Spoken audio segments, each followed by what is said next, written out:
Honorable Member of Abau. Thank you, Honorable Speaker. I wish to participate in a very short version of the grievance debate. For the first time, Honorable Speaker, sitting down in a grievance debate session of this Honorable House over the last 20 years. This is the first time I have felt that this Honorable House is now beginning to fully realize its true purpose. In my last grievance debate, I did say, Honorable Speaker, that you as head of the legislature must control the committees of this Honorable House. You must be well funded. So after a session of Parliament like this time, after we vote on the Governor General, all the committees should begin to work. Not going home and be project managers. Problem blow you me. We come here and we have forgotten our role as legislators. We are picking up the role as project managers. So we communicate with the finance minister, the planning minister, the treasurer. We argue that this district hasn't got that much. When are you going to release our money? Most of the time, we are becoming project managers. And so, Honorable Speaker, 3 years away, we are going to turn 50 years old. And through mania in the life of a human being, 50 years, experience is tough, survey is tough, strong is tough.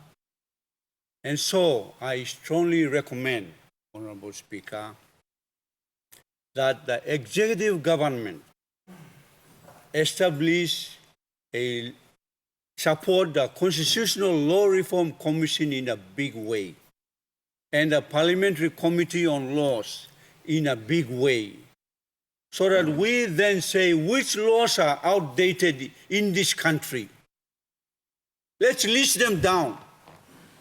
One of them must go finish. No time for it here in this country. Outdated. Put it down, we come to the floor, rouse him. One them law by you may need him. One them provision of the Constitution. 48 years old, 50 years soon.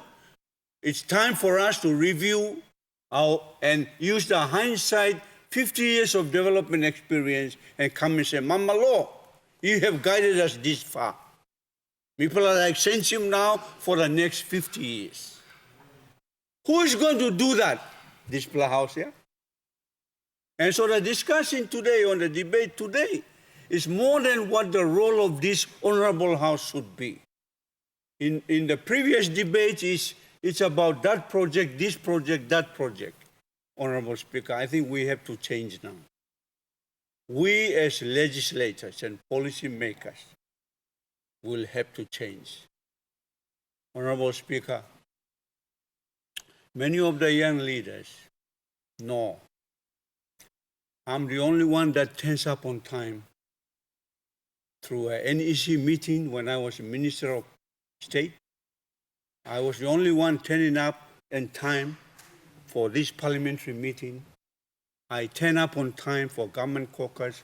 While I was in the opposition, I always turn up in the opposition caucus. Because I felt, Honorable Speaker, my role is that of the legislature.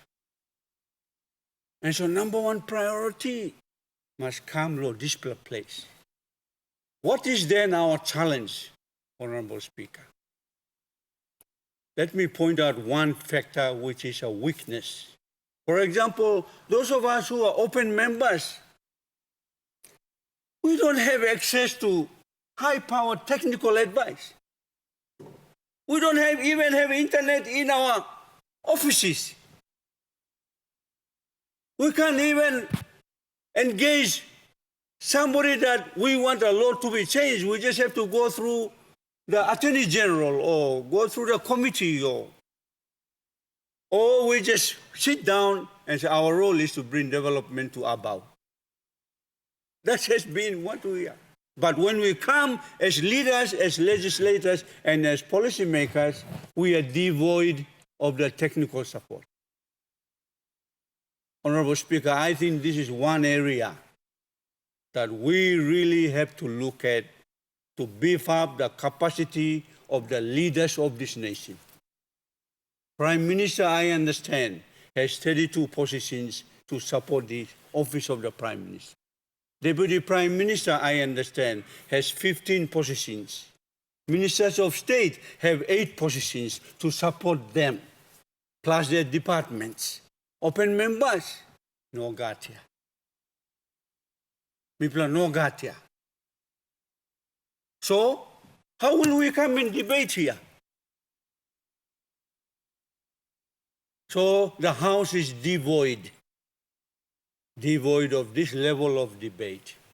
And so this is one area I sincerely hope that as we look at our role properly, I think my recommendation, Honorable Speaker, you as head of the legislature, is to provide sufficient support to leaders that have been elected to this honorable House. Executive all got. Asol Mipla no got. Opposition to no got. This is an area that I thought I want to. Two more areas I want to speak about.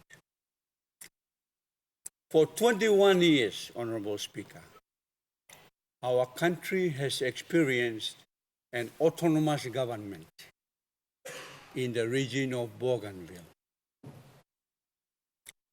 In the previous governments and taken up by this government, a nominated number of provinces were given some form of status.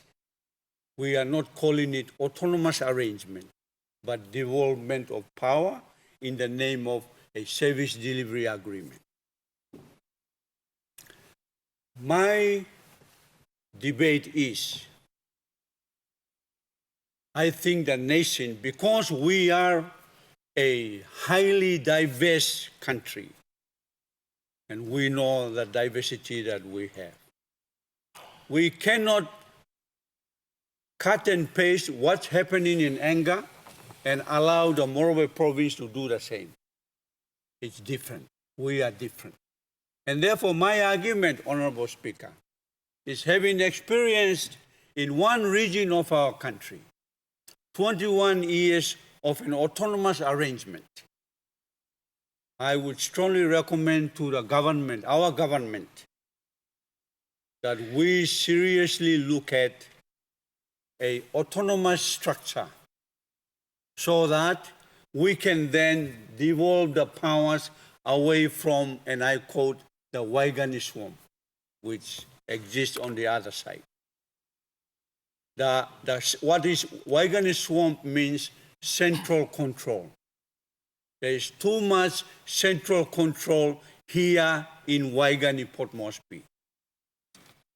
We, the Governor, Honorable Peter Ipatas, and other governors who are duly elected, really want to exercise their leadership, and when they do, we see the provinces that are moving very, very well.